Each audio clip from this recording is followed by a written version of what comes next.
Tambah. Halo, selamat siang. Sudah join semua ya, Kak ya? Selamat siang, Bu. Untuk presenternya sudah siap? Sudah siap ya untuk diskusi ya? Cek, halo. Kelompok berapa ini yang presentasi? Kelompok 4, Bu. Ini. Kelompok 4, Bu. Baik. Dengan materinya pajak penghasilan umum? Iya. Ya, oke, silakan ya.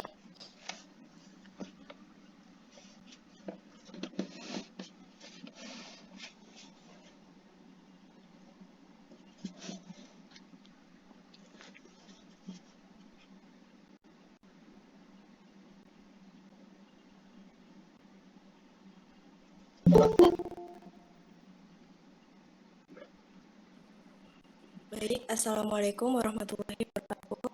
Kami dari kelompok 4 akan mepresentasikan hasil diskusi kami yang berjudul pajak penghasilan.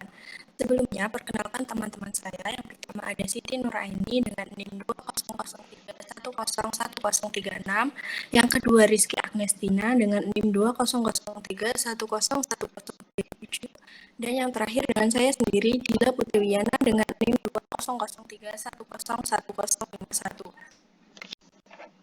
Langsung saja ke materi yang pertama, yaitu pajak penghasilan. Undang-Undang Nomor 7 Tahun 1984 tentang pajak penghasilan yang terakhir kali diubah dengan Undang-Undang Nomor 36 Tahun 2008 mengatur tentang pengenaan pajak penghasilan terhadap subjek pajak berkenaan dengan penghasilan yang diterima atau diperolehnya dalam tahun pajak. Subjek pajak tersebut dikenai pajak apabila menerima atau memperoleh penghasilan. Subjek pajak yang menerima atau memperoleh penghasilan dalam Undang-Undang PPh disebut wajib pajak. Wajib pajak dikenai pajak atas penghasilan yang diterima atau diperolehnya selama 1 tahun pajak, atau dapat pula dikenai pajak untuk penghasilan dalam bagian tahun pajak apabila kewajiban pajak subjektifnya dimulai atau berakhir dalam tahun pajak. Subjek pajak. Yang menjadi subjek pajak adalah yang pertama, orang pribadi dan warisan yang belum terbagi menjadi satu kesatuan menggantikan yang berhak. Yang kedua, badan. Yang ketiga, bentuk usaha tetap. Subjek pajak dapat dibedakan menjadi dua. Yang pertama yaitu subjek pajak dalam negeri dan subjek pajak luar negeri. Subjek pajak dalam negeri terdiri dari subjek pajak orang pribadi, yaitu orang yang bertempat tinggal atau berada di Indonesia lebih dari 180 hari dalam jangka waktu 12 bulan, dan orang pribadi yang dalam suatu tahun pajak berada di Indonesia dan mempunyai niat bertempat tinggal di Indonesia. Kemudian subjek pajak badan, yaitu badan yang didirikan atau bertempat kedudukan di Indonesia kecuali unit tertentu dari badan pemerintah. Yang ketiga yaitu subjek pajak warisan yang belum dibagi sebagai satu kesatuan menggantikan yang berhak. Subjek pajak luar negeri terdiri dari orang pribadi yang tidak bertempat tinggal di Indonesia. Kemudian orang pribadi yang tidak bertempat tinggal di Indonesia, orang pribadi yang berada di Indonesia tidak lebih dari 183 hari. Wajib pajak dalam negeri dan wajib pajak luar negeri antara lain adalah: wajib pajak dalam negeri dikenakan pajak atas penghasilan dan dikenakan pajak berdasarkan penghasilan neto. Tarif pajak yang digunakan adalah tarif umum. Wajib pajak menyampaikan SPT, sedangkan wajib pajak luar negeri dikenakan pajak hanya atas penghasilan yang berasal dari sumber penghasilan, dikenakan pajak berdasarkan penghasilan bruto. Tarif pajak yang digunakan adalah tarif sepadan, tidak wajib menyampaikan SPT. Kewajiban pajak subjektif. Berikut ini diberikan tabel mulai dan berakhirnya kewajiban pajak subjektif. Mulainya yaitu saat subjek pribadi dalam negeri orang dimulai saat dilahirkan, saat berada di Indonesia atau berniat tinggal di Indonesia, berakhir saat meninggal atau saat meninggalkan Indonesia untuk selamanya. Subjek pajak dalam negeri badan dimulai saat didirikan atau bertempat di Indonesia, berakhir saat dibubarkan atau tidak bertempat lagi di Indonesia. Subjek pajak luar negeri melalui BUT dimulai saat menjalankan usaha dan melakukan kegiatan BUT di Indonesia, berakhir saat tidak lagi menjalankan usaha atau melakukan kegiatan melalui BUT di Indonesia. Subjek pajak luar negeri dimulai saat menerima atau memperoleh penghasilan dari Indonesia, berakhir saat sudah tidak menerima atau memperoleh penghasilan dari Indonesia. Warisan belum terbagi dimulai saat timbulnya warisan yang belum terbagi, berakhir saat warisan telah selesai dibagikan.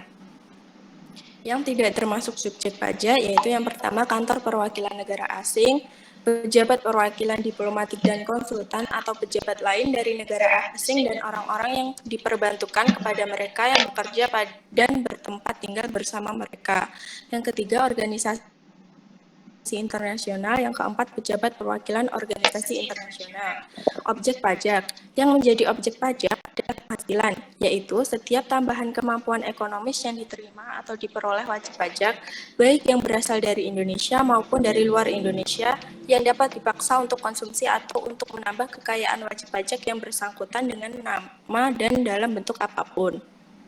Yang tidak termasuk objek pajak yaitu yang pertama, bantuan atau sumbangan, kemudian warisan, yang ketiga harta termasuk setoran tunai yang diterima oleh badan sebagai pengganti saham atau penyertaan modal, yang keempat penggantian atau imbalan yang berhubungan dengan pekerjaan atau jasa yang telah diterima dalam bentuk natura, yang kelima pembayaran dari perusahaan asuransi kepada orang pribadi, yang keenam dividen yang diterima perseroan terbatas sebagai wajib pajak dalam negeri, koperasi, badan usaha milik negara atau badan usaha milik daerah dari penyertaan modal pada badan usaha yang didirikan dan bertempat dan berkedudukan di Indonesia.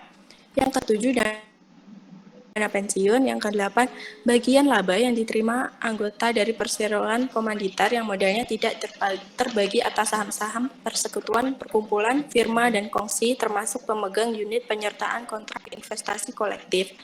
Yang kesembilan penghasilan yang diterima perusahaan modal ventura, yang ke-10 beasiswa, yang terakhir sisa lebih yang diterima badan atau lembaga nirlaba yang bergerak dalam bidang pendidikan atau bidang penelitian dan pengembangan yang telah terdaftar pada instansi yang membidanginya. Selanjutnya akan dilanjutkan oleh Siti Nuraini.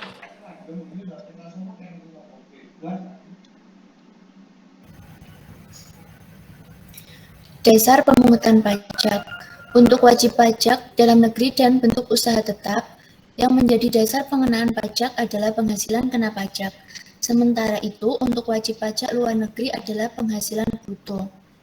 PKP wajib pajak badan sama dengan penghasilan neto, sedangkan PKP wajib pajak orang pribadi sama dengan penghasilan neto dikurangi PTKP.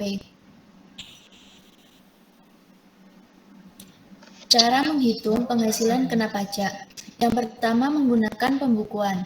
Penghasilan kena pajak wajib pajak orang pribadi sama dengan penghasilan neto dikurangi PTKP sama dengan penghasilan bruto dikurangi biaya yang diperkenankan Undang-Undang PPh dikurangi PTKP. Sedangkan penghasilan kena pajak atau wajib pajak badan sama dengan penghasilan neto sama dengan penghasilan bruto dikurangi biaya yang diperkenankan Undang-Undang PPh. Yang kedua, menggunakan norma perhitungan penghasilan neto. Besarnya penghasilan neto adalah sama besarnya dengan besaran persentase norma perhitungan penghasilan neto dikalikan dengan jumlah peredaran usaha atau penerimaan bruto pekerjaan bebas setahun. PKP dengan penghasilan bruto dikali persentase norma dikurangi PTKP. Contoh perhitungan pajak yang terutang dengan menggunakan norma perhitungan penghasilan neto. Wajib pajak atau kawin sama atau istri tidak bekerja yang mempunyai 2 orang anak. Ia seorang dokter bertempat tinggal di Jakarta. Misalnya besarnya persentase norma untuk dokter di Jakarta 50%. Penerimaan bruto praktek dokter di rumah sakit Jakarta setahun 500 juta. Penghasilan neto dihitung sebagai berikut. Sebagai seorang dokter, 50% dikali 500 juta sama dengan 250 juta. Penghasilan tidak kena pajak dengan 2 tanggungan sebesar 67.500.000. Penghasilan kena pajaknya sama dengan 182.500.000. Penghasilan tidak kena pajak. Besarnya PTKP setahun yang berlaku mulai 1 Januari 2016 adalah 54 juta untuk diri wajib pajak orang pribadi, 4.500.000 tambahan untuk wajib pajak yang kawin, 54 juta tambahan untuk seorang istri yang penghasilannya digabung dengan penghasilan suami, dengan syarat penghasilan istri tidak semata-mata diterima atau diperoleh dari satu pemberi kerja yang telah dipotong pajak berdasarkan ketentuan dalam Undang-Undang PPh Pasal 21. Pekerjaan istri tidak ada hubungannya dengan usaha atau pekerjaan bebas suami atau anggota keluarga lain. 4.500.000 tambahan untuk setiap anggota keluarga sedara dan keluarga semenda dalam garis keturunan lurus 1 derajat serta anak angkat yang menjadi tanggungan sepenuhnya.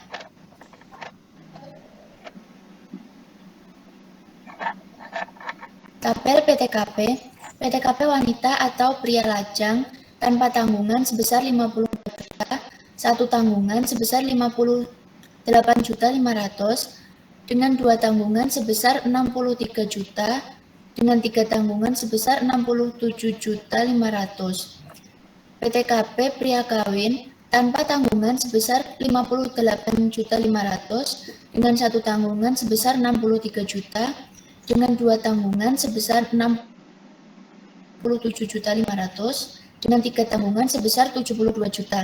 PTKP suami istri digabung dengan tanpa tanggungan sebesar 112.500.000, dengan 1 tanggungan sebesar 117 juta, dengan 2 tanggungan sebesar 121.500.000, dengan 3 tanggungan sebesar 126 juta. Contoh perhitungan PTKP. Joko sudah menikah dengan mempunyai seorang anak. PTKP Joko adalah PTKP setahun sama dengan untuk wajib pajak sendiri sebesar 54 juta, tambahan wajib pajak kawin sebesar 4.500.000, tambahan 1 anak sebesar 4.500.000, jumlah seluruhnya 63 juta. Tarif pajak yang pertama, wajib pajak pribadi dalam negeri. Lapisan penghasilan kena pajak sampai dengan 50 juta, tarif pajak sebesar 5%. Di atas 50 juta sampai dengan 250 juta, tarif pajak sebesar 15%. Di atas 250 juta sampai dengan 500 juta, tarif pajaknya sebesar 25%. Di atas 500 juta, tarif pajaknya sebesar 30%. Yang kedua, wajib pajak badan dalam negeri dan bentuk usaha tetap. Tarif pajak yang diterapkan atas penghasilan kena pajak bagi wajib pajak badan dalam negeri dan bentuk usaha tetap adalah sebesar 28%. Tarif pajak bagi wajib pajak badan dalam negeri dan bentuk usaha tetap mulai berlaku sejak tahun pajak 2010 diturunkan menjadi 25%. Lalu, sesuai Peraturan Perundang-undangan Nomor 1 Tahun 2020, pemerintah telah menurunkan tarif pajak penghasilan badan dari sebelumnya sebesar 25% menjadi 22% untuk tahun pajak 2020 dan 2021 dan menjadi 20% mulai tahun pajak 2022. Wajib pajak badan yang mencapai penghasilan bruto sampai 50 juta mendapat fasilitas pengurangan tarif 50% yang dikenakan atas PKP dari bagian peredaran bruto sampai dengan 4.800.000. Menghitung pajak penghasilan. Pajak penghasilan wajib pajak badan sama dengan penghasilan kena pajak dikali tarif pasal 17 sama dengan penghasilan neto dikali tarif pajak 17 sama dengan penghasilan bruto dikurangi biaya yang diperkenankan Undang-Undang PPh dikali tarif pajak 17. Pajak penghasilan atau wajib pajak orang pribadi sama dengan penghasilan kena pajak dikali tarif pasal 17 sama dengan penghasilan neto dikurangi PTKP dikali tarif pasal 17 sama dengan penghasilan bruto dikurangi biaya yang diperkenankan Undang-Undang PPh dikurangi PTKP dikali tarif pasal 17. Contoh perhitungan PPh. Peredaran bruto PT Makmur dalam tahun pajak 2016 sebesar 4.500.000 dengan penghasilan kena pajak sebesar 500 juta. Perhitungan pajak yang terutang adalah seluruh penghasilan kena pajak yang diperoleh dari peredaran bruto tersebut dikenai tarif sebesar 50% dari tarif pajak penghasilan badan yang berlaku karena jumlah peredaran bruto PT Makmur tidak melebihi 4.800.000. Pajak penghasilan yang terutang sama dengan 50% dikali 20% dikali 500 juta sama dengan 62.500.000.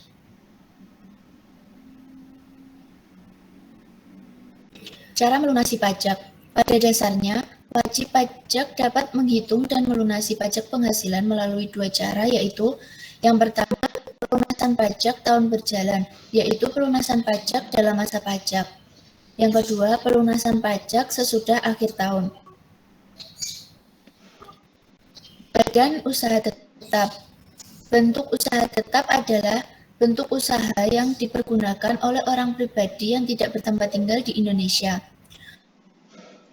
Orang pribadi yang berada di Indonesia tidak lebih dari 183 hari dalam jangka waktu 12 bulan dan badan yang tidak didirikan dan tidak bertempat kedudukannya di Indonesia untuk menjalankan usaha atau melakukan kegiatan di Indonesia. Objek pajak badan usaha tetap. Penghasilan dari usaha atau kegiatan BUT tersebut dan dari harta yang dimiliki atau dikuasai.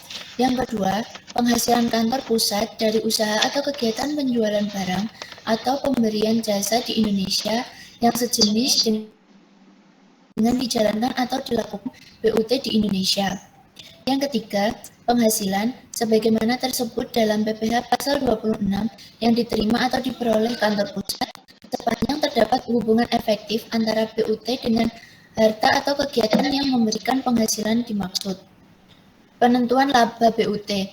Dalam menentukan besarnya laba suatu BUT, beberapa ketentuan yang harus diperhatikan yaitu yang pertama, biaya administrasi kantor pusat yang dibebankan adalah biaya yang berkaitan dengan usaha atau kegiatan BUT yang besarnya ditetapkan Direktur Jenderal Pajak. Yang kedua, pembayaran oleh BUT kepada kantor pusat yang tidak diperbolehkan dibebankan sebagai biaya adalah royalti, imbalan, dan bunga.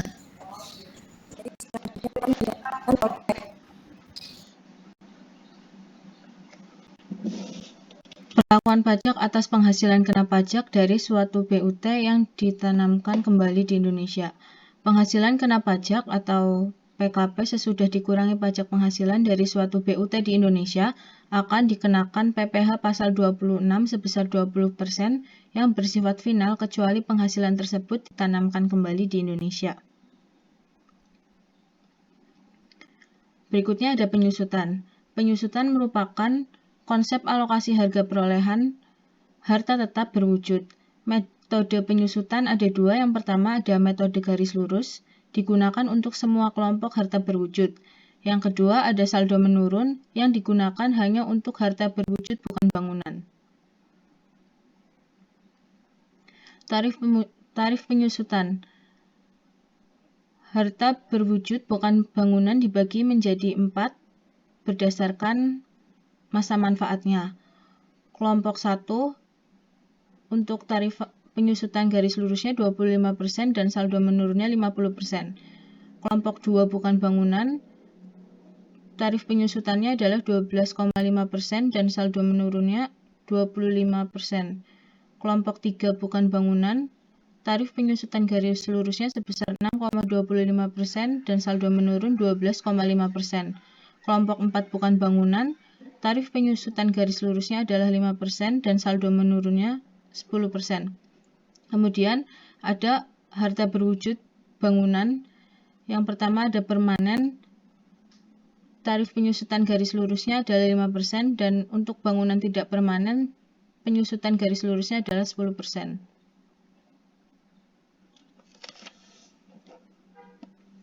Contoh perhitungan penyusutan. PT Agrijaya pada bulan Juli 2014 membeli sebuah alat pertanian yang mempunyai masa manfaat 4 tahun seharga 1 juta, maka perhitungan penyusutan harta tersebut selama masa manfaatnya adalah sebagai berikut. Pertama, menghitung menggunakan penyusutan metode garis lurus.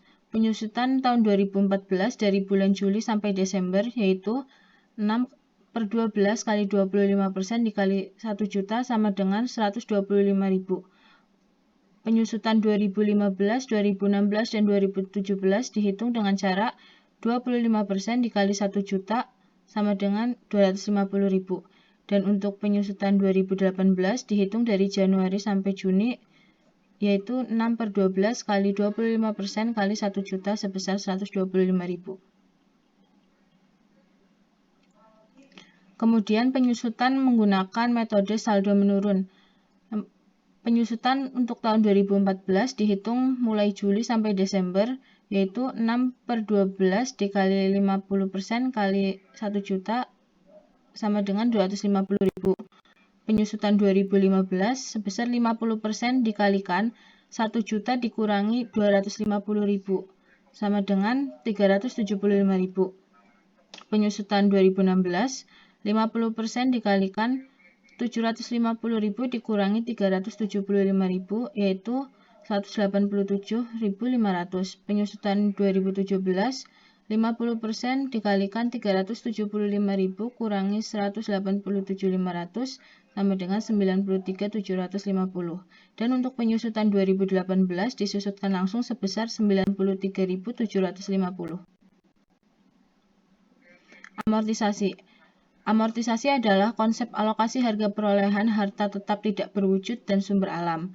Harga perolehan harta tak berwujud dan pengeluaran lainnya termasuk biaya perpanjangan hak guna bangunan, hak guna usaha, hak pakai, goodwill, dan mempunyai masa manfaat lebih dari 1 tahun diamortisasikan dengan metode garis lurus dan saldo menurun. Wajib pajak bebas untuk memilih salah satu metode untuk melakukan amortisasi. Tarif amortisasi. Kelompok harta tak berwujud juga dibagi menjadi 4 berdasarkan masa manfaatnya. Untuk kelompok 1, tarif amortisasi garis lurusnya adalah 25% dan saldo menurunnya 50%. Kelompok 2, tarif amortisasi garis lurusnya 12,5% dan saldo menurun 25%. Kelompok 3, tarif amortisasi garis lurus sebesar 6,25% dan saldo menurun 12,5%. Kelompok 4, tarif amortisasi garis lurusnya sebesar 5% dan saldo menurun sebesar 10%. Amortisasi berdasarkan metode satuan produksi. Hak atau pengeluaran barang di bidang penambangan minyak dan gas bumi. Dalam perhitungan pengeluaran barang di penambangan minyak dan gas bumi, metode satuan produksi dilakukan dengan menetapkan presentasi tarif amortisasi. Presentasi tarif amortisasi dihitung dengan realisasi penambangan dibagi taksiran penambangan. Hak penambangan selain minyak, gas, dan bumi. Hak pengusahaan hutan, hak pengusahaan sumber dan hasil alam lainnya. Amortisasi dengan metode satuan produksi setinggi-tingginya ditetapkan 20% setahun. Ditetapkan atas amortisasi yang pertama untuk pengeluaran memperoleh hak penambangan. Yang kedua, pengeluaran untuk memperoleh hak pengusahaan hutan. Ketiga, pengeluaran untuk memperoleh hak pengusahaan sumber dan hasil alam lainnya yang mempunyai masa manfaat lebih dari setahun. Perhitungan dengan menentukan tarif amortisasi, namun jika tarifnya melebihi 20% dalam setahun yang diamortisasikan hanya sebesar 20% saja. Kemudian ada revaluasi. Revaluasi ini adalah suatu cara yang bertujuan untuk menyesuaikan nilai aset tetap dengan nilai pasar yang berlaku di waktu sekarang. Yang dapat melakukan penilaian kembali aktiva tetap adalah wajib pajak Badan Dalam Negeri dan BUT tidak termasuk perusahaan yang memperoleh izin penyelenggaraan pembukuan dalam bahasa Inggris dan mata uang dolar yang telah memenuhi semua kewajiban pajaknya sampai dengan masa pajak berakhir sebelum masa pajak dilakukan penilaian kembali. Aktiva yang dapat dilakukan penilaian kembali adalah: yang pertama, seluruh aktiva tetap berwujud termasuk tanah yang berstatus hak milik atau hak guna bangunan. Yang kedua adalah seluruh aktiva tetap berwujud tidak termasuk tanah yang terletak atau berada di Indonesia, dimiliki dan dipergunakan untuk mendapatkan, menagih, dan memelihara penghasilan yang merupakan objek pajak.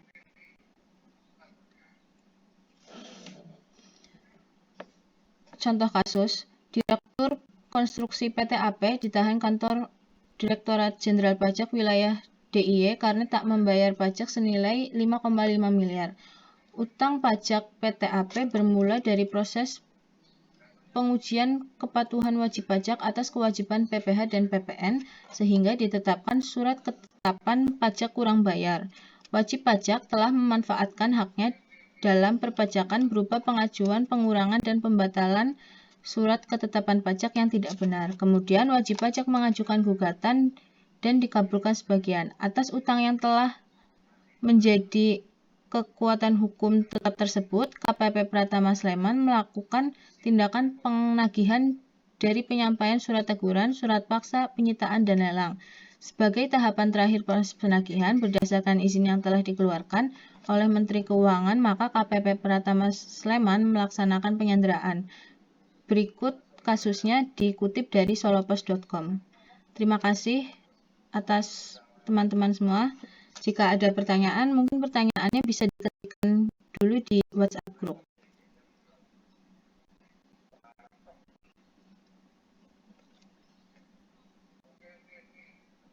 Baik, silakan jika ada pertanyaan boleh langsung dikeluarkan ya, tetapi juga jangan lupa untuk bisa mencatat juga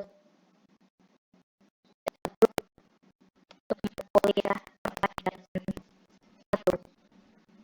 Tadi belum dijelaskan ya untuk undang-undang HPP yang terbaru ya untuk ketentuan PPh, ketentuan ini apa namanya besaran lapisan tarif untuk PPh pasal 21 ya, belum dibahas ya. Beberapa disahkan untuk RUU-nya dari apa namanya undang-undang HPP.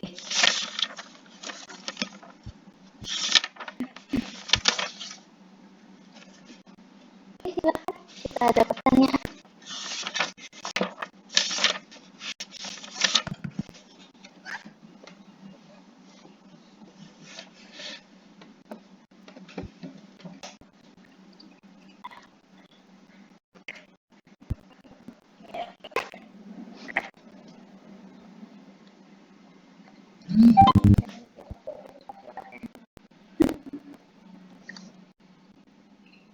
Jadi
Bu, maaf izin bertanya.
Baik, saya akan menjawab pertanyaan dari Erlinda Ardelia. Pertanyaannya yaitu, jelaskan hambatan apa saja yang ada dalam pemungutan pajak. Ada dua hambatan dalam pemungutan pajak. Yang pertama, perlawanan pasif. Perlawanan yang dilakukan berupa keengganan wajib pajak membayar pajak. Keengganan ini dipicu oleh beberapa alasan, misalnya pertimbangan intelektual dan moral wajib pajak. Kurangnya edukasi terkait pajak membuat masyarakat kurang menyadari arti pentingnya membayar pajak sehingga mereka enggan membayar pajak. Yang kedua yaitu perlawanan aktif. Perlawanan ini memiliki dua bentuk yang disebut tax avoidance dan tax evasion. Tax avoidance digunakan untuk menyebut upaya-upaya menghindari pajak tanpa melanggar hukum. Tax evasion merupakan upaya menghindari pajak dengan cara-cara melanggar hukum atau ilegal. Bagaimana dengan Mbak Rinda? Baik, terima kasih Dila atas jawabannya. Baik, sama-sama.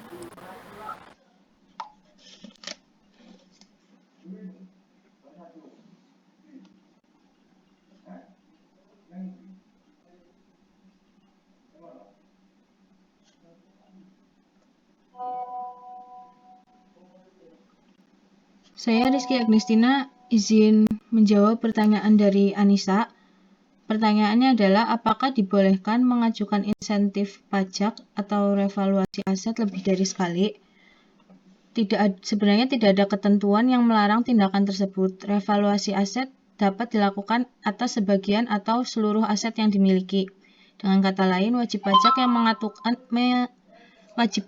mengajukan insentif atas revaluasi aset sebagian juga dapat mengajukan insentif pajak bagi sebagian harta yang lainnya. Bagaimana atas jawabannya?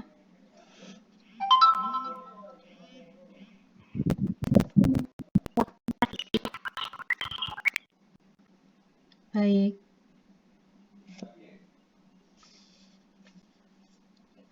Apakah ada teman-teman lain yang ingin bertanya?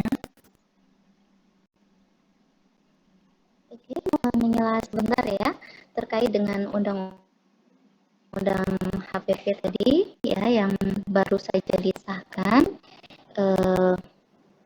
Izin saya screen dulu ya.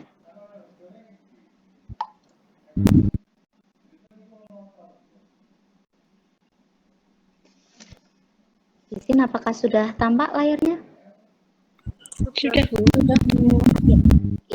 Ya, di situ sudah tampak ya beberapa lapisan penghasilan kena pajak dan berapa saja tarif yang akan dikenakan sesuai dengan lapisan dari penghasilan kena pajak tersebut. Ya, kalau yang dijelaskan tadi kan masih hanya 4 lapisan ya. Nah, undang-undang yang terbaru ya itu kita ada 5 lapisan. Lapisan yang pertama itu adalah 0 sampai dengan 60 juta. Jadi untuk penghasilan kena pajak 0 sampai dengan 60 juta, maka akan dikalikan dengan tarif PPh pasal 21 ya, itu 5%. Kalau yang kita pakai yang tarif PPh yang lama itu untuk tarif 5% itu dikalikan dengan rentang penghasilan kena pajak antara 0 sampai dengan 50 juta begitu. Ya, jadi semakin luas ya, semakin tinggi ya rentang penghasilan kena pajaknya yang dikalikan dengan lapisan tarif yang pertama. Terus untuk lapisan tarif yang kedua itu penghasilan lebih dari 60 juta sampai dengan 250 juta dikalikan dengan lapisan tarif 15%. Kemudian untuk lapisan yang ketiga yaitu penghasilan kena pajak lebih dari 250 juta sampai dengan 500 juta itu dikalikan dengan lapisan tarif 25%. Kemudian kalau di PPh yang lama ya, lapisan keempat dengan rentang penghasilan kena pajak lebih dari 500 juta ya, berarti 500 juta ke atas gitu ya istilahnya, maka akan dikenai tarif 30%. Nah, sedangkan di Undang-Undang HPP yang terbaru ini rentang penghasilan 500 juta atau di atas 500 juta sampai dengan 5 miliar itu tarifnya 30%. Kemudian ada satu tambahan lagi untuk lapisan tarif di Undang-Undang HPP yang terbaru, itu adalah 35% untuk rentang penghasilan kena pajak lebih dari 5 miliar. Ya, jadi di sini istilahnya ya sesuai dengan apa namanya gaya ini ya, gaya pikul ya, sesuai dengan teori gaya pikul bahwa wajib pajak yang memiliki penghasilan lebih tinggi maka dia memiliki kewajiban untuk pembayaran pajaknya juga lebih tinggi juga begitu. Sedangkan untuk wajib pajak yang penghasilan kena pajaknya rendah ya berarti dia hanya memiliki kewajiban untuk melakukan pembayaran pajak yang lebih rendah juga. Atau bahkan jika memang penghasilan kena pajaknya itu di bawah PTKP ya, maka ya tidak dikenai pajak atau nihil gitu ya. Kemudian untuk batasan PTKP-nya masih sama dengan yang dijelaskan tadi di presentasi ya.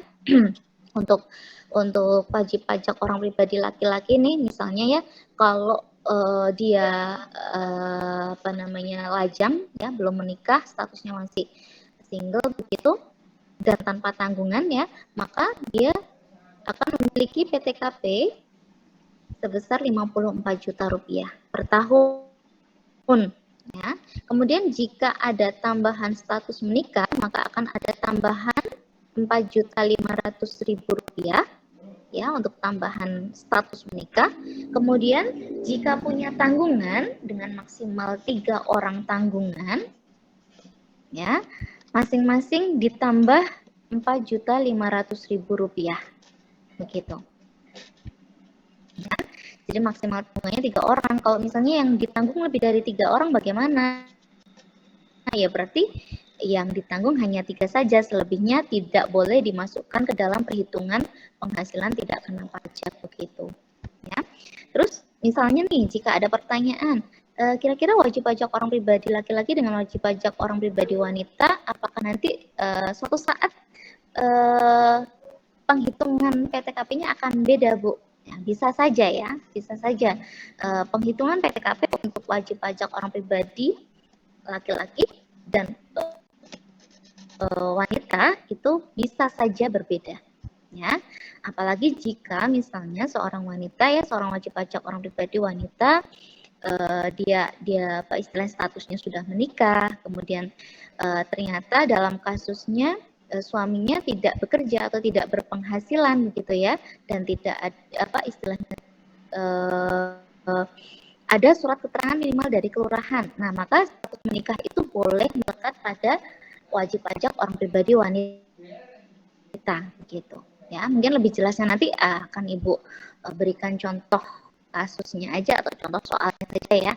Oke, ini yang bisa Ibu tambahkan untuk seri undang-undang HPP terbaru ya, harmonisasi peraturan perpajakan untuk tarif pajak penghasilan BPH pasal 21 gitu. Ya. Mulai berlakunya kapan, Bu? Mulai berlakunya itu di tahun 2022. Jadi awal tahun pajak 2022. Ya. Oke. Sampai sini ada yang mau ditanyakan dulu? Cek, halo. Kayaknya sudah paham semua ya. Halo. Oke, silakan bertanya lagi. Kita masih ada waktu sampai pukul berapa? 12 ya? Atau setengah 1 malah? 12:30, Bu.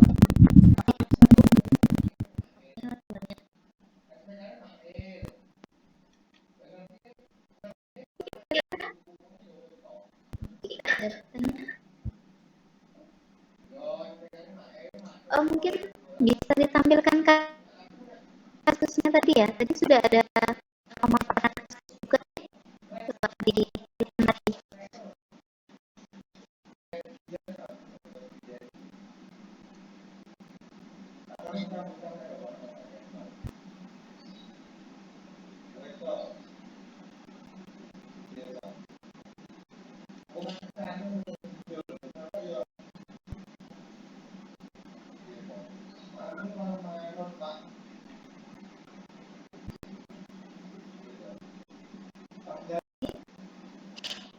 Kemudian Direktur Perusahaan Konstruksi (PT-AP) ya ditahan kantor DJP wilayah DIY karena tidak membayar pajak senilai 5,5 miliar.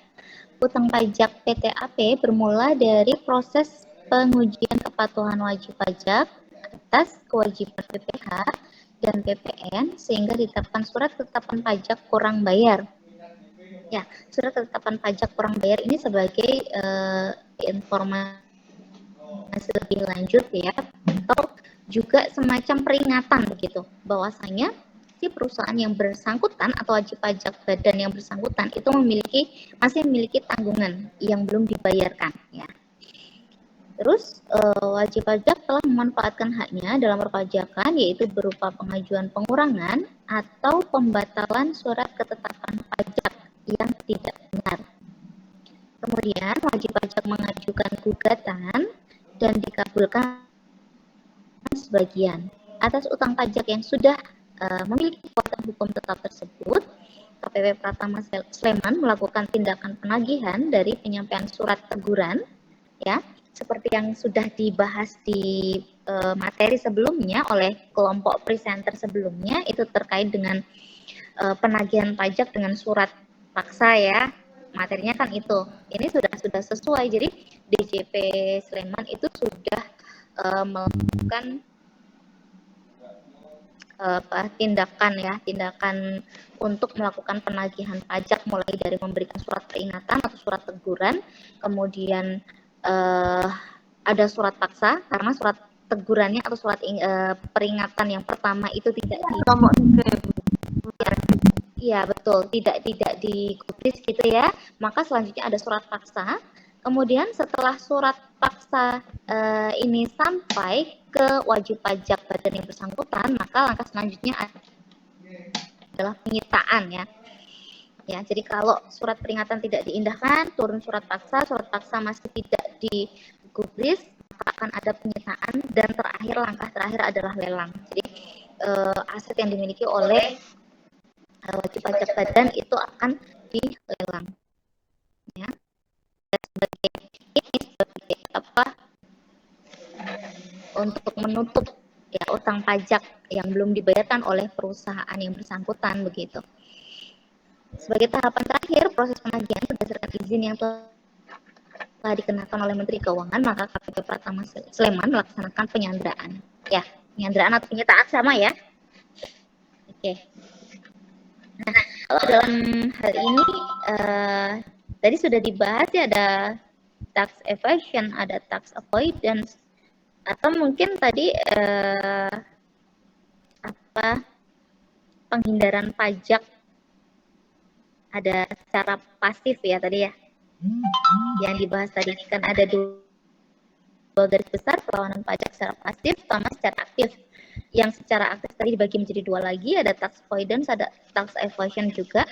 Nah, kalau dalam kasus ini masuk dalam kategori yang mana?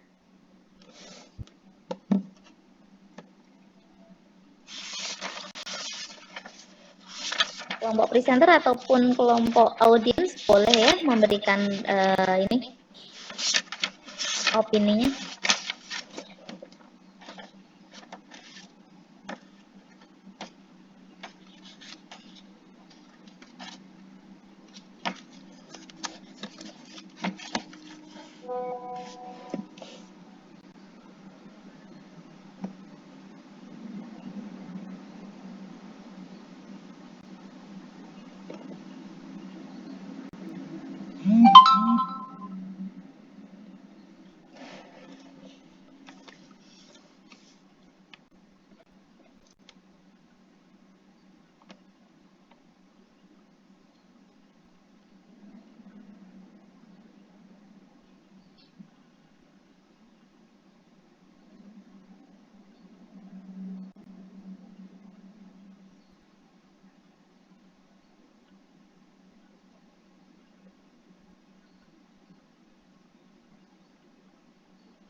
Ayo silakan.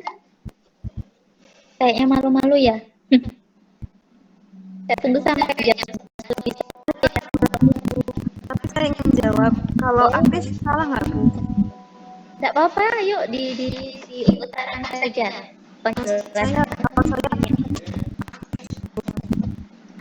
aktif yang tax evasion atau tax avoidance. sebentar Bu.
Bu, saya juga izin menjawab.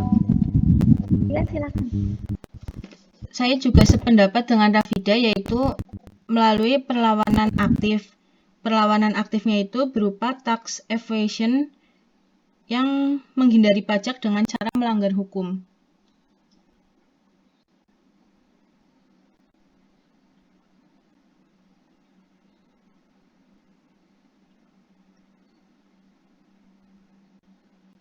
Maaf Bu, mic-nya masih di mute. Mohon maaf.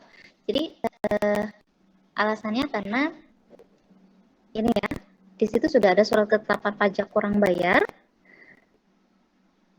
kemudian tetap tidak diindahkan ya, tetap tidak dihiraukan begitu ya. Makanya masuk dalam kategori tax evasion ya. Oke. Tapi di situ kalau kita analisis lebih lanjut nih misalnya, ya di situ karena tidak membayar utang pajak ya, karena tak membayar pajak senilai 5,5 miliar. Utang pajak tersebut awalnya dari proses pengujian kepatuhan wajib pajak. Ya, bisa jadi awalnya mereka menggunakan perlawanan aktif yaitu tax avoidance ya.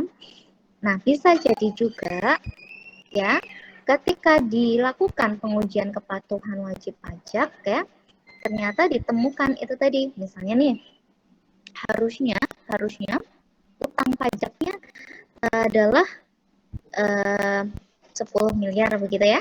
10 miliar kemudian dengan menggunakan celah yang ada di Undang-Undang Perpajakan, maka pada akhirnya mereka menyetorkan dan melaporkan pajak hanya senilai 4,5. Jadi 4 miliar 500 juta. Nah, kan masih ada kurangnya tuh 5 miliar 500 juta ya.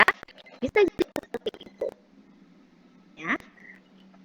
Nah, jadi masih ada rentetannya. Kita harus lihat, kita harus menganalisis lebih lanjut lagi, lebih mendalam lagi ketika pengujian kepatuhan wajib pajak itu apakah memang benar-benar motivasinya si yang bersangkutan atau wajib pajak badan yang bersangkutan itu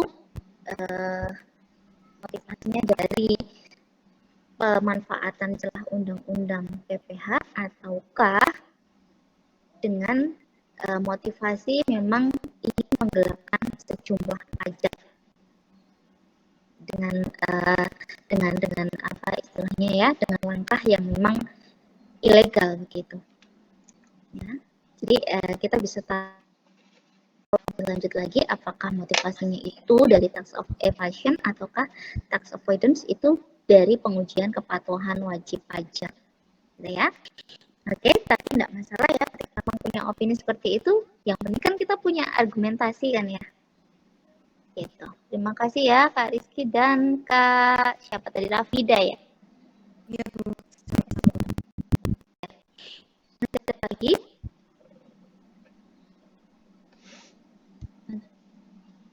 Oke. Jadi untuk pertanyaannya di kolom chat dituliskan di grup ya, Bu. WA group, ya, ya. Iya. Coba saya review satu persatu ya untuk pertanyaannya ya.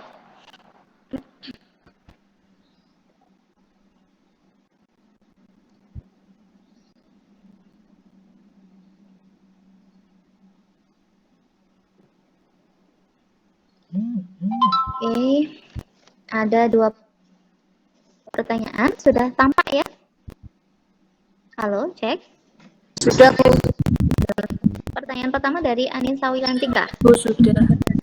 Ya, apakah boleh mengajukan insentif pajak atas revaluasi aset lebih dari sekali? Tadi jawabannya seperti apa dari presenter?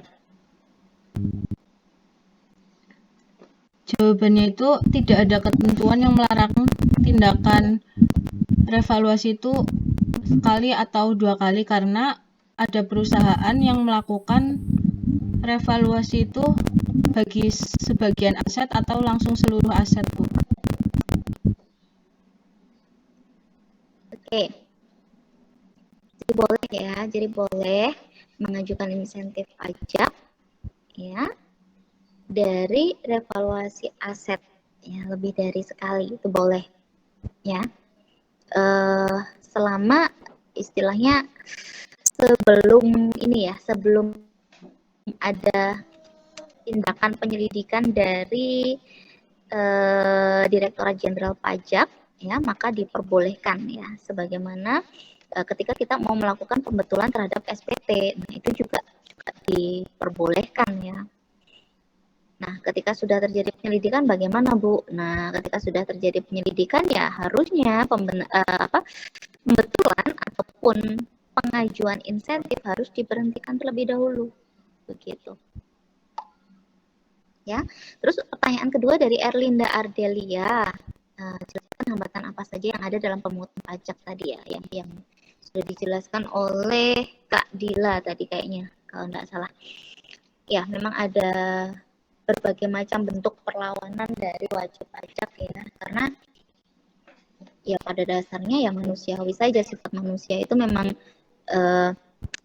berusaha untuk menghindari pajak, dalam artian ketika memperoleh penghasilan ini kan saya yang kerja, kenapa penghasilan saya harus dipotong dengan pajak kayak gitu ya. Saya kira tidak 1-2 orang saja yang berpikiran seperti itu ya, cukup besar jumlahnya ya. Ketika wajib pajak ini dihadapkan pada peraturan-peraturan perpajakan dan mereka dihadapkan pada kewajiban untuk membayar sejumlah, apalagi jumlahnya banyak ya, untuk membayar pajak tersebut, ya maka pasti akan ada perasaan untuk bagaimana caranya saya bisa membayarkan pajaknya lebih kecil dari yang seharusnya saya bayarkan begitu. Nah, itu pun juga termasuk tindakan perlawanan ya. Nah, untuk motifnya dari tindakan perlawanan ini tadi ada perlawanan aktif, ada perlawanan pasif. Untuk perlawanan pasif latar belakangnya karena memang ketidaktahuan atau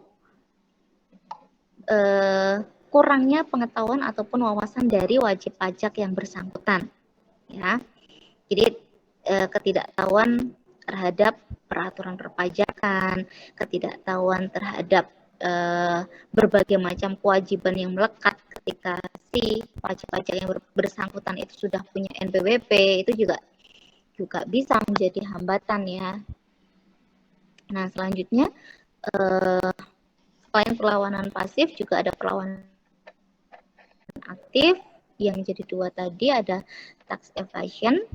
Jadi tax evasion ini dengan melakukan tindakan-tindakan yang ilegal ya. Jadi istilahnya sudah melanggar undang-undang PPH gitu.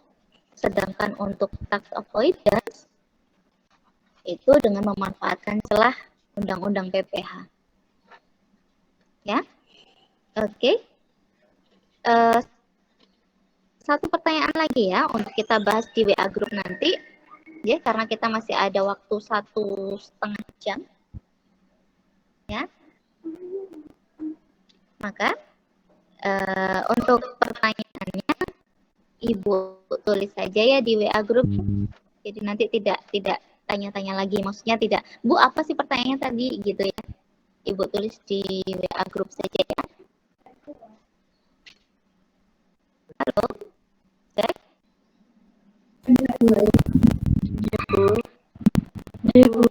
Untuk kita cukupkan dulu untuk hari ini ya.